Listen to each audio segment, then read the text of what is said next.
In this episode, we're learning about the Community Education Department.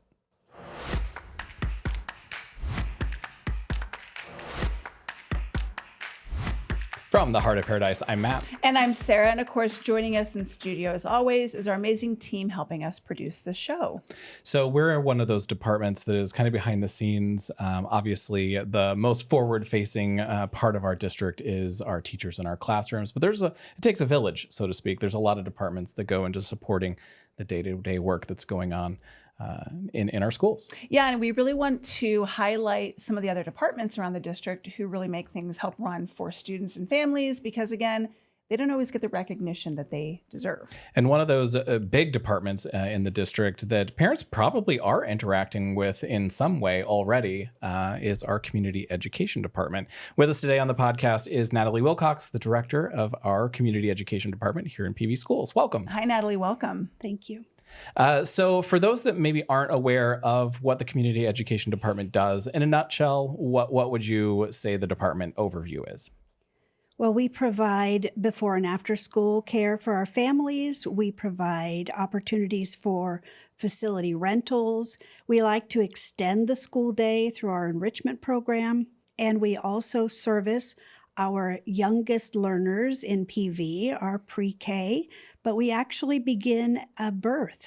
We service families beginning with a child who is 0 to 5. And that's probably one thing that maybe a lot of people don't just automatically know. The school district, I guess often one might think is kindergarten through their senior year of high school, but starting early is important as well. It is. So talk to us a little bit about that. Talk to us about, you have the Family Resource Center. Give us a little bit of background on that and what services that they provide. So our Family Resource Center is funded through First Things First. It's a grant, and it meets the needs of our families, our parents who have children birth to 5. They provide services, classes, car seat safety classes where families can get a free car seat. They teach parenting, they do story time, they do art, and provide opportunities for parents to begin to engage in the schools with their children who are very, very young. Simultaneously, we have a child development center that's also housed at our Family Resource Center, where we care for children who are birth to 5. And isn't it true, the reason we provide this, it's important to really reach, in a community, it's important to reach children before the age of 5 for developmental growth.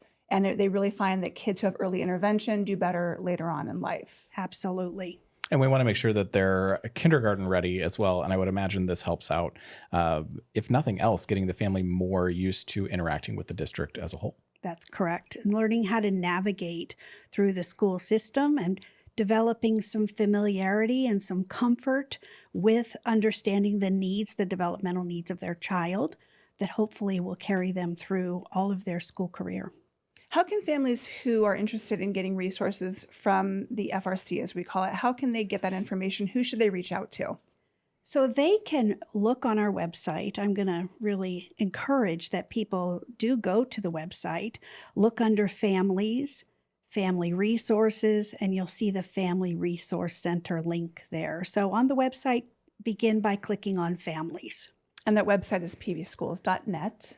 Another thing that you can find out more information about on our website that your department oversees, and you mentioned it really quickly earlier, is facility rentals. This is a pretty big thing. It's a program that your department oversees that gets a lot of use, so to speak. Absolutely. So we have opportunities for individuals in the community to use our school facilities at times that the schools are not using them. And they can do that by renting our facilities. We always have a staff member present, so part of that rental includes a security officer or a custodian, but there's always a PV rep on site as well. When you say facilities, it could be classrooms, it could be the cafeteria, but it's also our fields. Our fields, our gymnasiums, our auditoriums. We work a lot with individuals, programs that want to provide a performance for the community. other entities. They don't have a big enough performance space, and they'll use our auditoriums or our spaces for that. So I know we are good stewards of taxpayer dollars, and we're investing those taxpayer dollars back into the community. Talk a little bit about any kind of restrictions or maybe insurance that's involved, because we definitely also want to take care of our facilities. Correct. And that is something that individuals agree to. We have a facility use agreement that they complete, a permit for use, and we have a facility use handbook. Within that are all the guidelines and expectations that, as you said, we want to be good stewards and we want to encourage proper use of our facilities. We really are working to maintain them for student use, but we want to encourage the community to come and be a part of the great assets that we have. So we are expecting that people will abide by our governing board policies and the regulations that we've put in place, and we certainly appreciate partnering with individuals. And can you talk a little bit about the revenue that is generated from the facility rentals? How does that help us with our student success and our students in our schools? The opportunity to benefit from facility use is something that does go back into our district budget. So all of those funds are utilized to help in the classroom. I love to hear That's that. an incredible way of, kind of in a roundabout way, I suppose, partnering with the community to impact student success. Absolutely. So again, for more information, I'm sorry to No, go cut you ahead. off there. For facility rentals here in PV, again, you can go to pvschools.net for more information or contact our community ed department.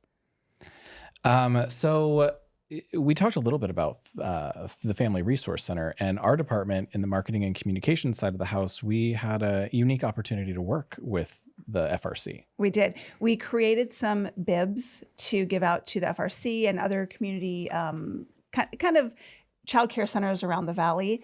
And it has our PV Schools logo. And we just wanted to encourage families who are getting services to remember to enroll in PV because we always want new students. Generate that district and school pride early on because they are part of the school district. Yeah, and I think later this year you may see some posts on social media. We have pictures that parents have sent in of their babies wearing the bibs, and it's really pretty cute. What a way to start their many journeys of excellence as quickly as possible. We talked about the younger grades, but we also, through the Community Education Department, have some other programs for older age kids. We do. We're going to talk about that next. We have our Assistant Director from Community Education, Shannon Macmunn. Hi, welcome. Good morning. Thanks for joining us. So we learned a little bit from Natalie Wilcox about the youngest of children who get to experience paradise. Let's talk about more school-age kids. What do we have for before and after school care or programming, which I know is very important to parents? Yeah, we have a great program called Mascot. It's at 16 of our elementary schools. It's like Matt said, before and after school care that's offered. It's for pre-K students through sixth grade. It's just a great opportunity for parents who, are having to drop off early due to meetings or appointments, and can pick up later after the school hours, after the school day. And it's just an opportunity for kids to come, have fun, have a great time, learn, grow in that before and after school setting. And go ahead. But I was going to ask, when you say before school and after school, what's the earliest a parent can drop off and what's the latest that they can pick up? Yep. Mascot opens at 6:30 a.m. Oh, wow. Monday through Friday, and we close at 6:30 p.m. Monday through Friday. So we really try to help those families out that have those early morning activities that they have to get to, and then those late evenings as well. And we've talked at other times on the podcast about how different experiences you learn kind of, maybe you're not sitting in a classroom paying attention to a lecture, but you are still learning. Mm-hmm. What are some of those things that students are learning while they're participating in Mascot? Well, definitely, we provide all sorts of different activities throughout their time when they're in Mascot. So there's art activities, there's active, so they're actually getting up and they're moving their body in the mornings and the afternoons. They are creating STEAM activities. So it's really based all around on our principles here in PV Schools about that STEAM, so the art, the the fun, active stuff. And so kids are not only doing some still school-based stuff, but then they're learning friendship. They're learning how to cooperate with other ages since it's a mixed group. So sixth graders maybe having a little bit leadership skills by helping maybe the kinder and the first grade students with doing an activity during mascot. And so there's a lot of opportunities for kids to learn a little leadership. They collaborate, they communicate. It's basically come, have fun, and enjoy your time before and after school. And so for the viewer, if you ever get over to the community ed department, I don't know how many people can. It's really cool, Matt. I know you've seen it, but they have arts and crafts, they have games, board games, they have doll houses, dolls, snacks, scissors, paint. They have everything back here in community ed. And it kind of makes me want to go back to school and be a student and take part in the mascot club. It's a lot of fun. And they're those important life skills too. Absolutely. Yeah. If a family is interested in learning more about mascot, what's the first step they should take? They should go to pvschools.net and they will search for community education. Under there, they will see a link for before and after school care, and it'll take them to part of the website that describes the sites that are available for mascot. And then we'll take them onto our registration link, which is our LEO website, and where they can go and create an account. They can set up classes, they can register. LEO is also used for our other courses that parents can register for as well. So our enrichment courses, our family resource center. So LEO is really where our families live for community ed when they're wanting to participate in any of our programs. And let's talk a little bit more about those enrichment programs. Mm-hmm. What other things are available to students and to families? Enrichment. We just opened spring registration for enrichment. We are very excited. We're offering 375 course options throughout the district. So it's at various schools, various options are provided. So I wanted to highlight a few of our main really exciting classes that we're offering. We have Sticky Fingers Cooking, so kids can sign up for on-site, real hands-on cooking experience that is very, very popular. We have Athletes in Training, where they offer multi-sports, rec games, soccer. We have Chess Emporium, where students can come and learn how to play chess. We have Young Rembrandt's Drawing, so for the students that are really into art. And these are basically at pretty much all of our sites, and we're really excited for that spring session to start.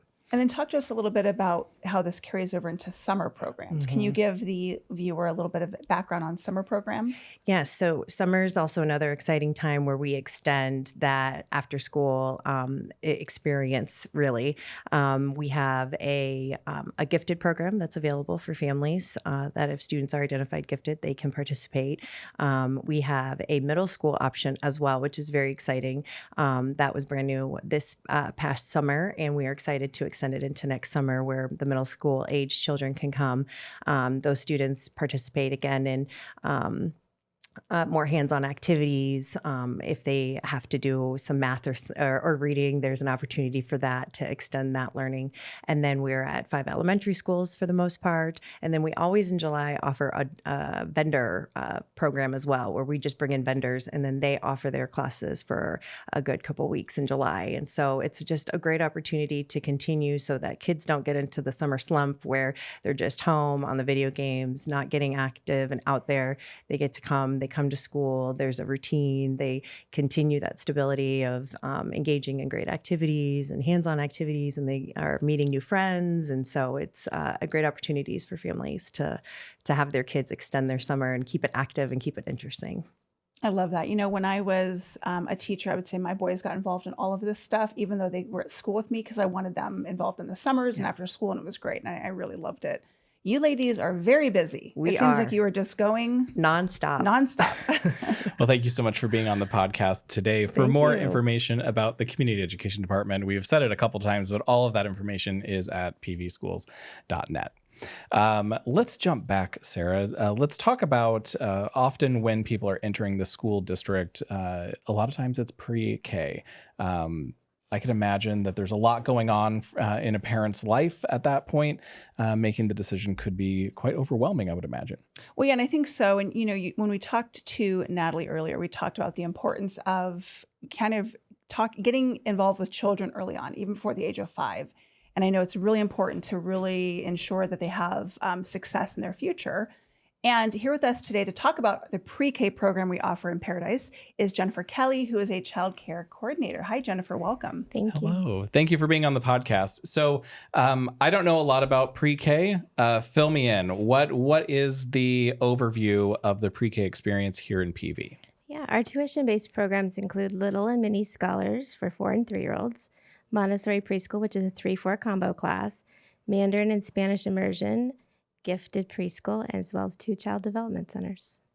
And with all the options, sometimes it can be a little bit overwhelming. What if a family doesn't know maybe which route to head down? How do they narrow it down when they're doing their research? So this year we are starting something new. If we have preschool at a school, families can come join the preschool teacher, see the classroom at our kindergarten roundup event. So we'll be partnering with the kindergarten programs at their individual schools. You can come see the classroom, meet the teacher, and help decide which program's right for you. And if you can't make it to that kindergarten roundup, is that something that they can do year round, or what options do as a parent have? They can reach out to us. We can help schedule a tour. We can answer any questions. And really our mentor teachers and myself will help them make those decisions that's best for their family. And it sounds like you have a lot of options. Are there pre-K opportunities at all of our elementary schools, or is it kind of you live in a certain area and you pick the school closest to where you live? Our programs are spread out throughout the district. They're not at every location, and the programs are different and unique. So we do encourage you to reach out, and we'll help you guide that through that. And when we're talking about pre-K, what specifically are the expectations of a student during those pre-K years? What kinds of things are they learning? How is that setting them up for success in the future? Yeah, absolutely. It sets them up for success. Children help develop skills that will help them be successful in kindergarten. We learn communication, problem solving, creative thinking, social skills such as how to take turns, how to make friends, how to work cooperatively, and then early learning and math skills. All very important life skills. Really, yeah. For parents who are watching, if they are thinking about pre-K for their child, what advice do you have for parents? What are some milestones that these children should have hit before they register for a pre-K program? We just want them to come and learn and be ready. We want them to be come as they are. We'll help them be ready to find the location and program that fits their skills and sets. They come at all different ranges and levels and abilities, and we're here to help them be successful and ready for kindergarten. So I love that. So thank you so much for joining us today on the podcast, Jennifer. For more information on pre-K in Paradise, please visit PVSchools.net. And with that, Sarah, that has been today's podcast. For more information on the many journeys of excellence, visit PVSchools.net. You can also find PV Schools on social media by searching at PV Schools. Make sure to support student success by liking, commenting, and sharing. And as always, support the pod by rating us on Apple and Spotify and sharing new episodes on the social media platform of your choice. Bye.